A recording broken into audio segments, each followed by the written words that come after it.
Hey, welcome to our podcast. This is Joshua, and I'm with Soteria here.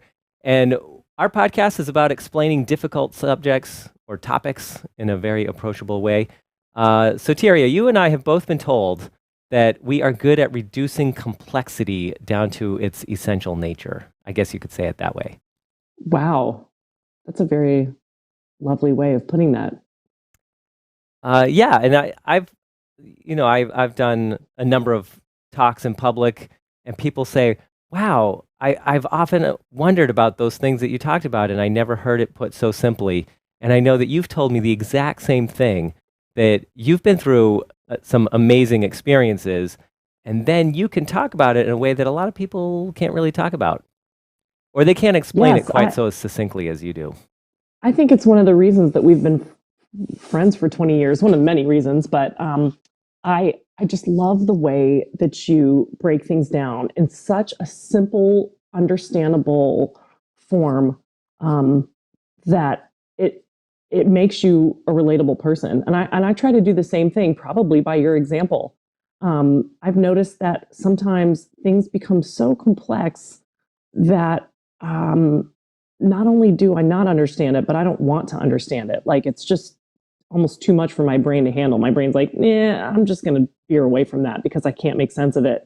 Mm, But a lot of times when I've found that I've been caught in this situation, I think something about this has been made uh, too complex for no reason. Let me see if I can take it, break it down, and make it understandable to people so that not only will they listen, but it will sink in. They'll understand it. So, um, yeah, that's what I try to do too. Is explain things in a way that are understandable to me, and in return, understandable to others. On a future podcast, we have to address the topic of relationships because you were the person who broke down the female mind to me that really made me understand the female mind. And I think you've mentioned the same about me, that I helped you navigate the complexities or the or the opposite of complexities of the male I mind. was going to say, is the man that complex? Is there much that needs to be broken down? Maybe you just showed me the simplicity of it all, and I was thinking too complex, right? Yeah, yeah, I think it's something like I that. was thinking of the male perspective from the female mind, which is clearly just screwing everything up in the process. And yes, I agree with you. That should definitely be another podcast. I So, think our friendship has really, they always say men and women can't be friends. You know that phrase, and I think right. that's so wrong. Not only are we proof of that, but we have helped each other see this perspective from the other sex's viewpoint, which has really helped me in my life. I'm sure yours as well. Yeah, and well, I don't know. I mean, um, there's definitely females I can't be friends with, and that's it takes two to make a relationship work, and so you're always gonna have exceptions. I mean, there's always gonna be, but to make a blanket generalized statement, yes, you're right. That's obviously Oh, not I true. thank you. But I love hearing that. but but I think all of our topics that we want to address on this podcast are going to be like burning questions that appeal to a general audience, is what I hope. And so we decided for the first one that maybe the most general problem that people face, and as far as you and I know, it's everyone we know. I mean, I'm sure there's people that never face this, but depression is a huge problem just across the board. I do have one coworker who claims to have never been depressed, and he has, Wow. yes, What's his and secret? well, he claims that his secret is that I'll use his first name just because I'll forget while I'm telling it, and I'll use his first name anyway. But so his name is Cameron, and so he always says that it's future Cameron's problem. Whenever there's a problem or an issue that comes, that's future Cameron's problem. It's not present Cameron's problem. And I love that. and then That's he so claims simplistic. it is. And then he claims that by the time future Cameron gets there, it's not a problem anymore. And so future Cameron actually never Wow. does have problems because the problems resolve themselves before you get to the future. And I love all of this. That's all about living in the present. I mean, really, if you can draw your perspective back to the present, that's probably one of the simplest ways to avoid stress and depression. Because once you start delving too much into the past or the future tense of your life, that's when the anxiety sets in. That's when the what ifs, start popping up. That's when regret happens. I mean, it's living in the present and taking it day by day is really a pretty fantastic key to trick your brain into not falling into those depression holes of the past yeah. and the future. Yeah, we had a little bit different experience because we didn't have a cool device like that to use at our fingertips. Instead, we just wallowed in serious depression for years and years, thinking, why am I depressed? Why do I hate myself? And why do I hate all of life? And why do I want it to end right now? And you ask these questions and then you just spiral in circles. And one of the things that always came to my mind at that time was that I knew that there were treatments for it, but all the treatments that I knew of appeared to me like they just masked the problem, so that you can get prescribed, you can get a prescription, and that prescription will change the chemicals in your brain so that you don't feel so depressed. And I always thought, even when I was young and thinking about this, I thought, but why would I want to just not feel depressed, but still have all the underlying causes of depression still present? Like I Right. thought that's not Exactly. actually, yeah, that's not taking I care of the had underlying causes. I had so many doctors over the years try to prescribe me SSRIs Hmm. or any sort of like serotonin raising uh, um, pill. And I thought to myself, well, wait a minute, isn't depression a part of life? Like, the reason I feel bad is because my life is terrible right now.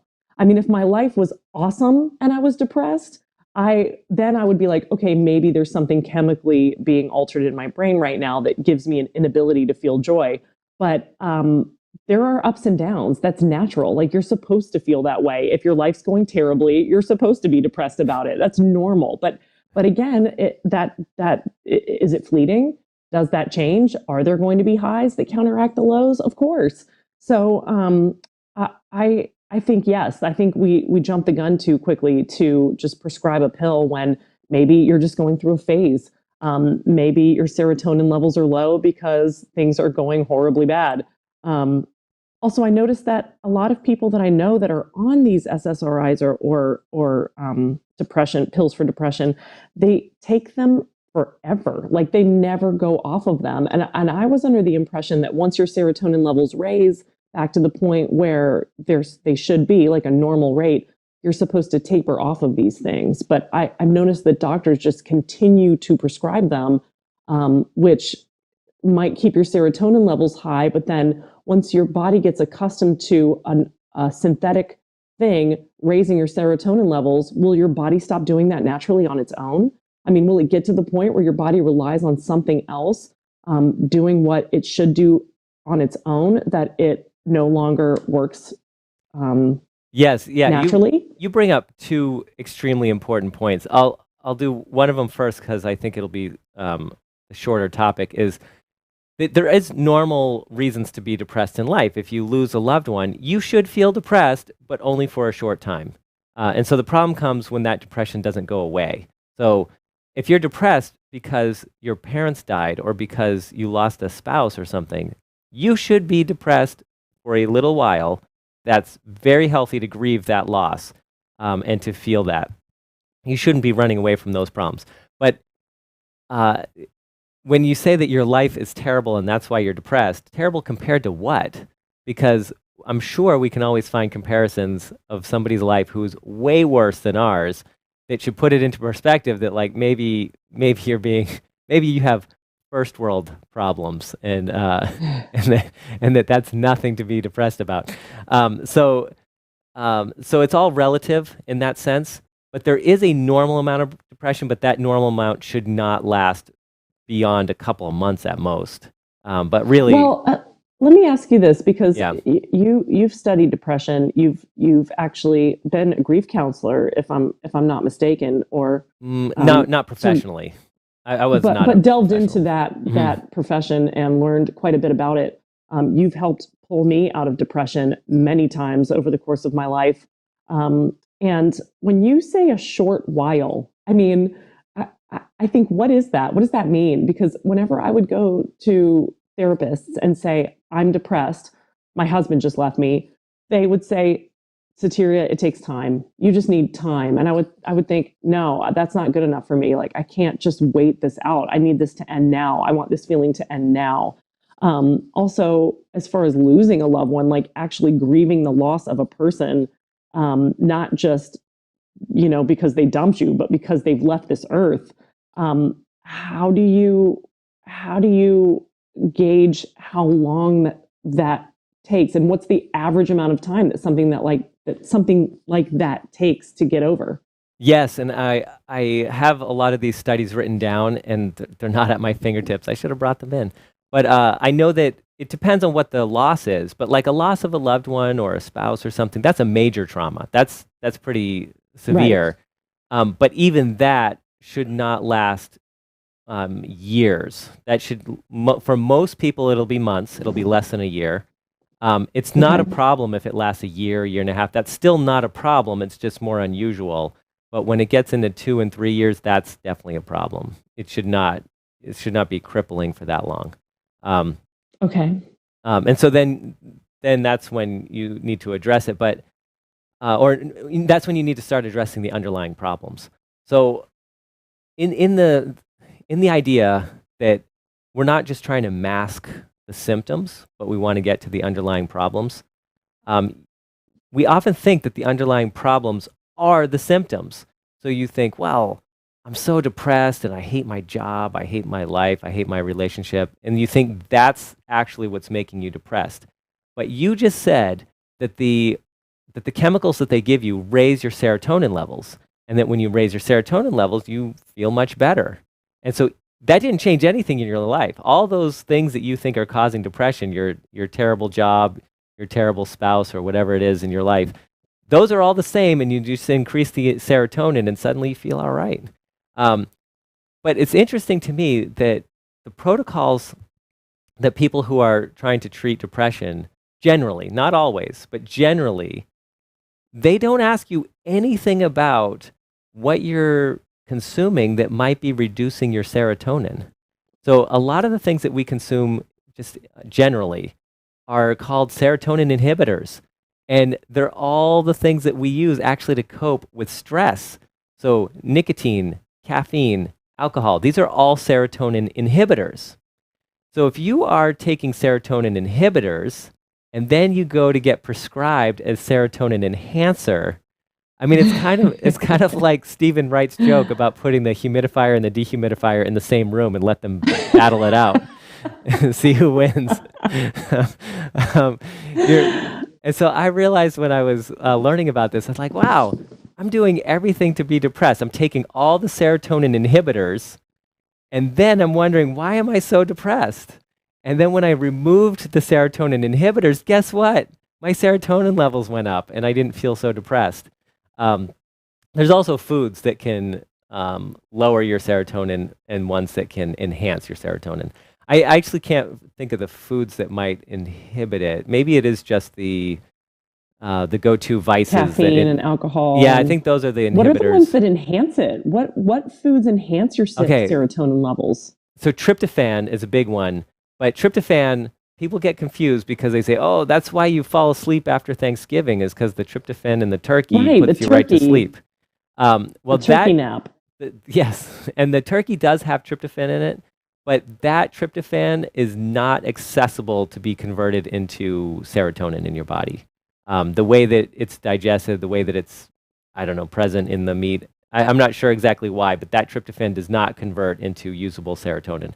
Okay. But there are other sources, like as simple as like sweet potatoes and black-eyed peas, and I think I think a number of green vegetables also. Again, that would have been smart for me to bring in the list of those foods that enhance your serotonin production. And this is important because your body naturally produces, or it converts, um, hold on, how do I say that? It produces serotonin naturally during the daytime. And then this serotonin converts to melatonin at nighttime. And that's what gives you a good sleep. That's what makes you feel rested, is that conversion to Right. melatonin. So if you think about it, a lot of times people who are depressed go to bed later and later. They don't want to go to sleep, and then they also don't want to wake up. And I found myself in this trap where, like, I would just strain to stay awake as long as I just didn't want to go to bed. And once I was in bed, I did not want to get up the next day. I just wanted to stay in bed. Now, Mm-hmm. this is a sign of not good sleep, meaning not good melatonin production. And so, or I should say melatonin conversion. You're not producing enough serotonin that can convert to melatonin at night, so you're not really feeling rested, even though you're asleep. I was sleeping 8 hours, 10 hours, not feeling rested at all. Um, Mm-hmm. and this is because of the serotonin inhibitors during the daytime. And so there's a number of things that you can do. So there's foods you can eat. There's also things like getting sunlight, and it has to be blue light. So especially in the morning, like the morning light is very blue or as the sun is rising. We get the blue light as the reflection off the sky. And so if you look toward where the sun is, the light isn't going to seem blue at all. It's going to seem more of a warm color. But if you look away, so in the northern sky, it's going to always be blue. Um, if there is blue sky visible. But that blue light, this is the same reason why Apple and a lot of other companies have switched to that nighttime screen that goes orange to help you sleep Right. and not stay awake, because that blue light is what tells your circadian rhythms that it's daytime and you need to be active. Right. Um, My GP recommended I get blue light blockers to mhm. wear actually in the evening, to make my brain, do what it should do. That artificial light and computers sort of interrupt, and Mhm. on your serotonin uh, raising foods, I wanted to also add that I read a fascinating article about turmeric and how turmeric, they've discovered, has the exact same properties as Prozac when it's consumed in the human body. And I even started looking up recipes for turmeric, things that included turmeric in them, not just the powder, but the The root. actual root itself. It looks Mhm. kind of like ginger. You can buy it at the grocery store. And I grated turmeric fresh and made like a turmeric lemonade. It was delicious. And I thought I could drink this every day and it would be essentially the same as taking Prozac, but not have any side effects at all. Wow. And just a disclaimer, we are not giving medical advice here, and we are not claiming that anything would replace uh, see, the difference is, like, a pharmaceutical has to go through all kinds of testing, and any claims that they make have to be proven scientifically, double-blind study, all this kind of stuff. And so when they make a claim, they can back it up, and then they can protect themselves legally. If you're just talking about turmeric, there is no turmeric council that puts money into studies to double blind and make sure that this works so that you can prove it. So you can't say, like, turmeric absolutely does this, because everybody's different. But if you're looking to Also, I'm avoid sure if those articles existed, pharmaceutical companies would probably have them taken down. scrubbed, uh, well, it's just the reality that there's no lobbying for natural things because you can't copyright it. You can't copyright, so no one can have a trademark or a copyright on turmeric, so they can't actually make money from it. So where would be the money to advertise or promote or to do studies on turmeric when you can't profit from turmeric, from the sale of turmeric? So just the natural way that the world works, you're never going to get that. But what you do Yeah, have, is that natural? Would we call that natural?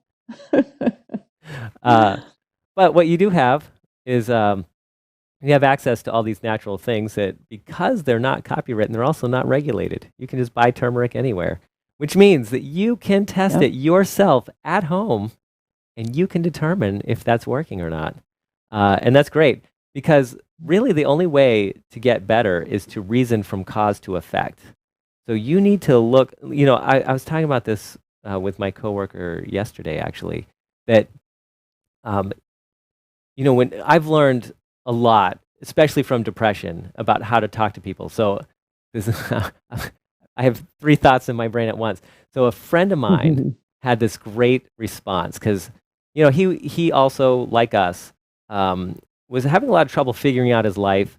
There was depression there. There were other things going on, but people. He was a really nice guy. Is a nice guy. He's a really good friend of mine, and everyone who meets him really likes him. He's got a great sense of humor. He's just a great guy.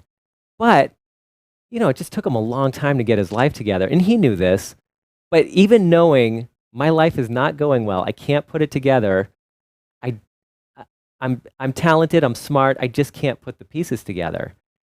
And to other people, they would say, well, you know what you really need to do. So they would hear, like, they would meet him, they would see his chaotic life, and they'd say, you know what you really need to do. And they would have this very simplified idea of what this guy needed to do in 3 steps. And then he would say, so you think after hearing my problems for 5 minutes that you have solved what in my lifetime, you think I haven't thought of that already? You think that hasn't occurred to me, what you just thought of in 5 minutes? And we have to respect people that if they are living their life, they are very well acquainted with what's going on. You can't assess them in 5 minutes and then come up with a simplistic answer that's going to answer their problem. First of all, if they didn't think of it, 50 other people already told them the same advice. And we have to realize that. Like, when people come to us and they're like, oh, I'm so depressed, the answer isn't, well, what you need to do is. The real answer is, really, what do you think is going on? How do you think? What do you think? And almost always, this person has thought very carefully about their situation. And once they tell you what they think, it's usually pretty eye-opening. Usually, I think that most people are Wow. really onto what's really going on. And what you can hear in them are the contradictions, and you can point out those contradictions. And so if you're listening closely, people will say things, they'll make a statement, and then less than a paragraph later, they make a statement that just counters what they just said. And if you pick up on that and point it out, like, oh, that's interesting, you just said the opposite a minute ago. That usually Oh is like a man. light bulb goes on in their head. They're like, Is this what you've oh, been doing to me for the past 20 years? Pointing probably, out all my contradictions? I'm probably. sure. That sounds accurate. That sounds accurate. I love that. I think as a female and as an empathic female to boot, I always want to fix the problem. Like if I have a friend who has a problem, my Hmm. immediate response is, how can I fix this problem? What can I tell this person to make their lives easier or better, or tell them something they haven't already thought of? But you're right. Maybe more to the point of getting to the bottom of things is finding out what they think about the problem and how they plan to approach it, and then and finding a way to navigate how to speak to them about it through that. I like Yeah, that. and I so like that. first of all, I'm so glad that your first reaction is to try to solve the problem because that's my reaction too. But when I do it, it's called mansplaining. You get insulted Yeah, like sorry. aren't you? Can't you just hear and empathize with me? Do you have to try to solve my problem for me? Um, So what were the other two things? Or have you already forgotten? Probably, but before I think I can get back there. But what I was going to say though is that when people talk about their problems, they almost never say, "Well, um, I've been eating this thing, or I've picked up this bad habit. That might have something to do with it." No one ever says that. The causes are always things that happen to them in life, or things not going well, things not going right. But the reality is life is a lot like the casino where it's kind of rigged against you. And so you think you're winning, but you're not overall winning. You can win one game, but you're going to lose 10 others because that's the way it's rigged. But the way our brain works is we remember the one win and we forget the 10 losses. And so we think if I could just win 10 times, I'd be all set. And you have this feeling because you could win once that you could win 10 times. That's not going to happen. It's all rigged against you. So like in I love baseball, how life is rigged against you. I never really thought of it totally. that way. Like the game of life is totally rigged and you're never going to win it. Right. And so you know that there are like occasionally there's people who can make a living at gambling. You know, there are people who just kind of have figured it out and they're winners and they think they're better than everybody else. And so people who have like figured out the game of life and they're winning the game of life, they really think that this is available to everyone, but everyone is so stupid they don't do it, and that I'm pretty smart because I figured it out. So that they attribute all of the success to themselves, and then they attribute all of the losses of other people. That's also their fault. like like you're at fault for losing, and I'm to congratulate for winning. And but I think you and I have talked about this before. That is so not the reality of life. Um, but you know, in sports, uh, I used to follow sports. I used to get so worked up emotionally over sports, over the wins and losses and everything. Can't imagine And- that. until one day I realized, wait a second. In baseball, I don't even know how many teams there are anymore. I think there's like 32 teams. But if there's 32 teams, there are 31 losers every single year. There's only one winner. And so you think that your team losing is a very like horrible feeling and it hits you emotionally like our team is terrible. It's like, no, your team is like the other 31 teams that didn't win. There's only one team that won. And that is only by luck and chance. And so we don't Right. realize that life is really about losing. We think it's about winning, and we're so surprised that life is about losing. But we haven't been Who taught doesn't how to want to? I mean, lose. who wants to lose all the time? You know, like the feeling of winning is so gratifying. Who wants to feel lost constantly? It's exhausting. It's Right. emotionally, mentally, and physically exhausting. And I speak from a place of a total loser. I mean, I have had an obscene amount of losses in my lifetime. Yeah. Very few wins, quite a few losses. It's the struggle is real. I'm like the worst football team every Right. season. Right. And I think a lot of it is just the way that we live by comparison. And if you live Yeah, by oh, for comparison, sure. you're always a loser. That's the problem with social media is you're living by comparison, so you're always a loser. Um, I and yet, remember once I was looking at someone's social media page and I was thinking, wow, their life is so amazing. Like I don't do anything. My life looks awful. Like I go nowhere. I see no one. Like these people live such full lives.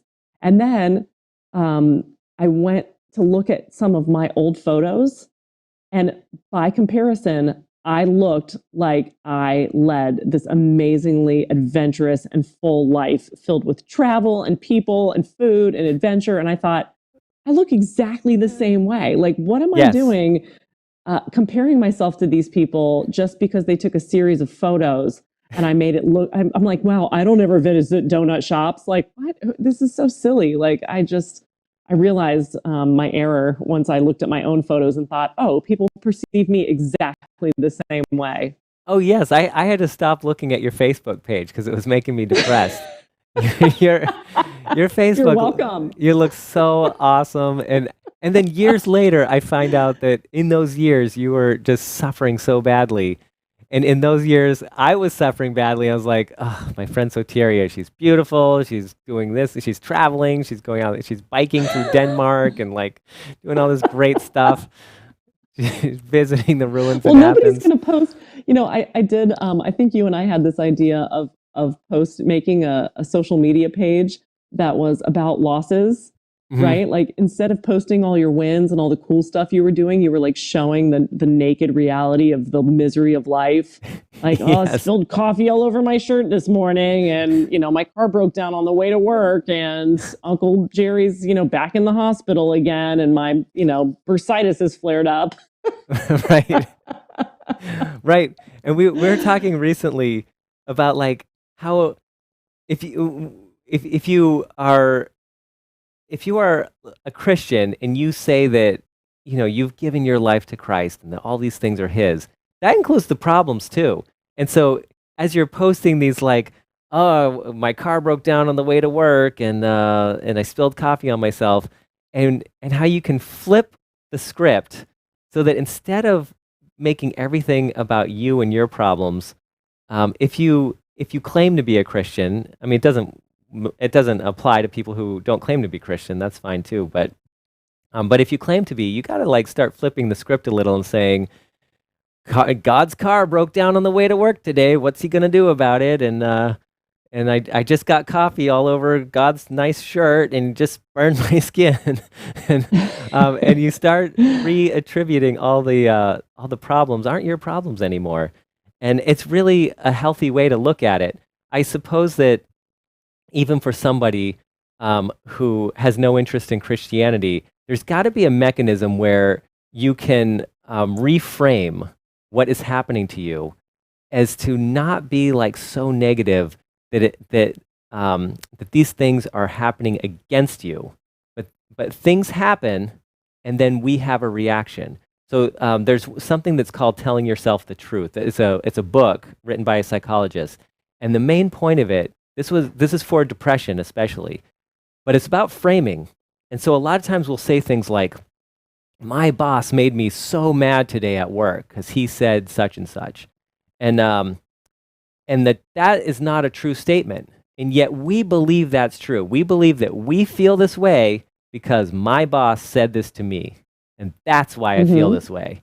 But the truth Mm-hmm. is, your boss said something, and then the other truth is, you reacted.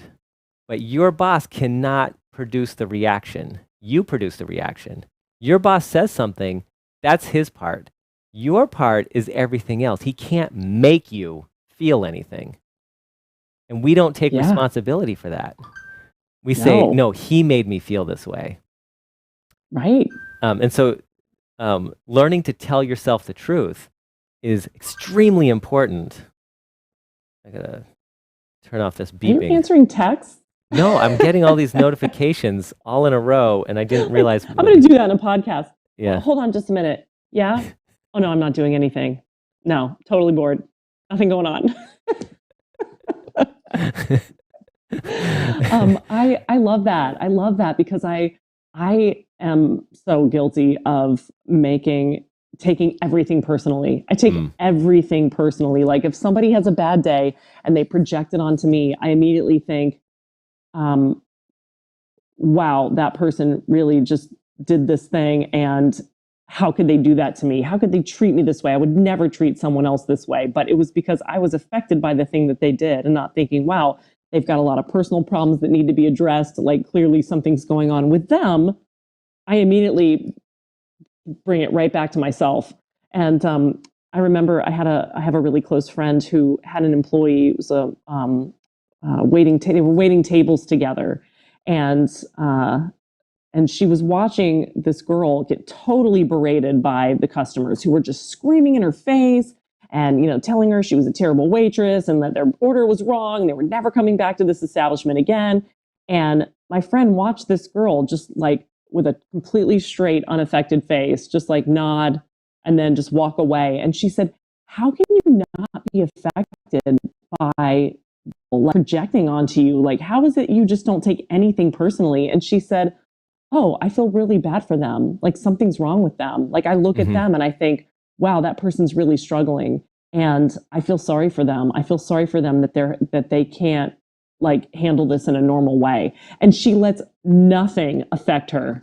And I think, how do I get that armor? How do I get that like invisible armor of being totally unaffected by the things that other people do? I want Yeah. that. Yeah. And so you describe yourself as an empath, but partly, I think the reason you describe yourself that way is because of all the ways that has negatively impacted you. And yet, if you were really empathetic, you'd be doing what this woman does and actually seeing it from Yes. that person's perspective and saying, wow. So I've had the same thought also.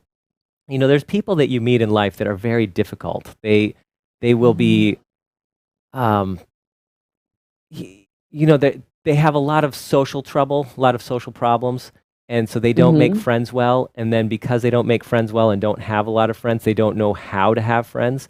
And so they say and do things that are really obnoxious because they don't have a lot of social experiences that are positive. And so people can't stand them. I mean, they're very irritating people. And when I come across these people, I think I'm very polite to them, and so it's almost worse because then they cling to me more because I'm not mean to them like other people. Um, but I've realized that what I do is exactly what this woman does. Is I say, "Wow, this person does not know how to behave because they don't have any experience, positive experiences with people. Their life must be so difficult." To live the way they live must be so difficult. And the reason why people avoid them, and the reason why I used to sometimes avoid these people, is I think, oh no, I can't get close to this person. They are so high maintenance. They're going to overtake my whole life, and it's going to be a huge problem. I need to just extract myself from this situation. And Mhm. what the reality is that I found with those same people is I started doing the opposite, where I was very nice and very polite to them, treat them like a human, and never resist. Never say, no, no, I don't have time. I don't have time right now. Um, I just always engage with them every time they want to engage. And what happens is very quickly, they start feeling safe around me. And then they don't monopolize all my time. They don't call me all the time. They don't take over my life. They actually do what normal people do, just give you space because you treated Wow. them like a real person. And that all you thought that was going to happen, I'm going to get trapped in this horrible uh, situation that I can't get out of because I'm too Mhm. polite to get out of it. That never happens. Interesting. Interesting. I like that. And that again is like part of what we tell ourselves. Hmm. I'm always a predictor of things happening that don't ever actually come to pass. I do that constantly, and it causes so much stress and anxiety and depression in my life. And then I realize after the fact, like, wow, that did not turn out the way that I predicted, and I wasted so much energy and suffered so much about this one occurrence that never happened. Like, what a waste. What a waste. Yeah. So I've tried to stop being a predictor of events. Like I've really had to work hard. And your brain has plasticity. It is a proven scientific fact that you can alter the neural pathways in your brain. Your brain will constantly, because it's so used to going down the same road, will travel to the same response every time, every time, every time. But you Mm. can alter that. You can stop that, and you can carve new neural pathways in your brain so Hmm. that instead of going to that same spot, you can turn it. It can take a turn and go to another result. And then eventually, after enough learned responses, your brain will no longer go to that old neural pathway that Mm. tells you something that's not true. It will take it that turn and go down that new neural pathway. I've altered a lot of the way that I think um, through that process by Mm. just going, wait, nope, stop, let's reverse, let's go, or let's change our direction. And How did you it's find good that? to know that. I'm How sorry. did you find that experience of trying to change those neural pathways? I mean, you make it sound easy, but I don't think that I've done it too. I don't think it's easy. So, what was your experience in changing those neural pathways? Well, the first step is awareness. The first step is acknowledge. It's not easy, but the first step is acknowledgement that you do this. If you're in denial, then it's just going to happen every time. But if Hmm. you want to make a conscious effort to change, the first thing you do is you're aware of it, and Hmm. then you go from there. I I think that I made a diagram where um, let's say I had an outcome of something in this circle, right? Like this bad thing happened. Mm-hmm. And then I draw 3 circles next to that that explain very logical explanations as to why this bad thing happened. Okay, like, somebody didn't call me back and they said they were going to, and now they've broken my heart. Well, then, okay, maybe they had a family emergency. Maybe they just, something is going on in their lives that we don't know something about. Instead of bringing it right back to me, I tried to find very logical explanations as to why that thing happened, and then try to change my thought process by not taking things so personally. So there's ways, there's tools that you can use to try to alter that going to that same place every time. But again, it's a learned practice. It takes time. It takes being conscious of it and really trying to alter that ingrained pathway. Yes, and that happens like what you're saying with responses to situations in life. I think people can relate more to like dietary habits that they're trying to change, because that's feels like a physical craving that's very hard to resist. Yeah, Your gut flora is craving something, and you just can't say no because your gut is like, I need this thing, and trying to change those patterns is a good example of how you might change behavioral patterns as well. I think they're related, and so you're gonna have strong cravings or urges, or you're just gonna do it without even thinking because you've done it so many times before. But like right. you said, you have to become aware of this and then watch your pattern, and then there is a method to correction that I learned from the painter I studied with in drawing and painting, and this goes against everything that you will do naturally. So if you draw a line and you don't like this line and you're going to correct the line, typically people just erase out the line and then try to make it again. And this is the worst way to try to make a correction, because now you have no guide, you're back to square one, and you end up making the same bad line. You end up making the same errors that you made the first time. And so instead, Sure. you have to leave your bad line, the one you don't like, draw the new one to where it should go, and then erase out the old one. And I have a feeling that Interesting. yeah, so that you're using the bad line to inform you. So this one's bad, you're going to use this one as a correction, so you have a comparison. If you erase it out, now you're back to square one with nothing to compare. And I feel like this Yeah. is why people end up in cycles that they can't get out of, is because they think that they know what they do is bad, so they're going to do this new thing that's good. And so they erase out the old one, and they're just going to implement this new one that they have no experience with. And there's no way you're going to do that. Just leave the old Right. line there. Just Right. start And making the correction. in addition to you relating it to diet, Yeah. the reason that diets don't work is because diets end. Diets eventually Mm, end, and then you go back to your old habits, and then you gain back all the weight that you lost on your diet. So really, the only thing that works in dieting is to make a lifestyle change. You have to right. make an active change that is repeated, that is no longer the old habits that you used to Hmm. have, Hmm. that will then create a new lifestyle and a new physical form because you aren't on a diet. I don't think I've ever been on a diet in my entire life. I have made lifestyle changes, and that has drastically altered my physical form by just taking better care of myself in a different way. Mm. Also, I don't know, something about dieting gives me such bad anxiety. Like, it actually makes me eat more. I'm like, oh, I have to be on this diet, but now I'm hungrier. Wait, Like, but don't tell me I can't have something. I'm going to want it even more. so you just said that you've never been on a diet, but now you're saying when you're on a diet, how it gives you anxiety. So I think you've Well, never that's why been on a successful I've never diet. been on a diet, because I tried, but it didn't work. Okay. That makes more sense. Um, Yeah. so let me wrap up this podcast by tying this all together, because you just answered your own question from the beginning about serotonin enhancers that you get prescribed. And the reason why you can't get off the serotonin enhancers, why you get on this drug that improves your serotonin so that you feel better, and then once your serotonin levels return, shouldn't you be able to get off this drug? Well, no, because the underlying cause of needing the serotonin enhancer was because of your serotonin inhibitors that you are consuming. Um, And if that doesn't change, you will never be producing enough serotonin to get off your serotonin enhancers. And so Right.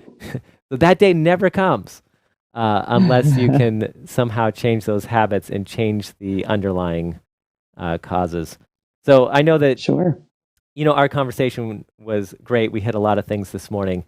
But I also know that for people listening, this is not a complete answer to everything. We hope we just triggered new ideas that maybe you hadn't heard before, or thoughts that come to you because of what we said that can send you in a direction that might be very helpful. Are we ready to close this out? Do you have any last words, Soteria? Let's do it. All Oh, right. I never, we just have to end because otherwise I'll never stop talking. Right. Okay. Fair enough.